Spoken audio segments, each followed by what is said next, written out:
இந்த video click பண்ண அனைவருக்கும் வணக்கம். இப்போ நம்ம என்ன பார்க்க போகிறோம்னா, காற்று மேலே பாட்டு தான் பார்க்க போகிறோம். Musical video. நம்ம பால் டப்பா அவங்களுடைய பாடல்.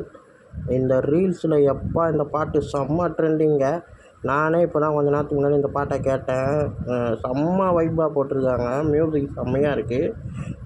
ஆஃப்ரோ அவர் தான் போட்டிருக்காரு. பயங்கரமாக இருக்குது மியூசிக்கு. ரொம்ப நல்லாயிருக்கு. அதுவும் பால் டப்பாவோடைய வரிகளாக இருக்கட்டும், வாய்ஸாக இருக்கட்டும், ரெண்டுமே பயங்கரமாக செம்மையாக இருக்குது. விஷுவலாக பார்க்க ரொம்ப ரொம்ப நல்லாயிருக்கு.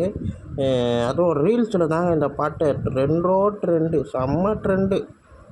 எங்கே பார்த்தாலும் ரீல்ஸில் இந்த பாட்டு தான் போகுது. காற்று மேலே, காற்று கீழே, காற்று சைடில் சொல்லிட்டு பயங்கரமாக போயிருந்தது. என்ன தான் பாட்டுன்னு போய் பார்த்தா நம்ம பால் டப்பா பாட்டு. ஓகே, அவருடைய வாய்ஸ் எனக்கு ரொம்ப பிடிக்கும். அவருடைய மியூசிக்கில் வர எல்லா பாட்டுமே எனக்கு ரொம்ப பிடிக்குங்க. நல்லாயிருக்கும். வாய்ஸும் சரி, அவருடைய அந்த வரிகளும் சரி. இந்த வீடியோ உங்களுக்கு பிடிச்சிருந்தா லைக் பண்ணுங்கள், ஷேர் பண்ணுங்கள், மறக்காமல் சேனலை சப்ஸ்கிரைப் பண்ணுங்கள், என்ன மோட்டிவேஷன் பண்ணுங்கள். பாய்.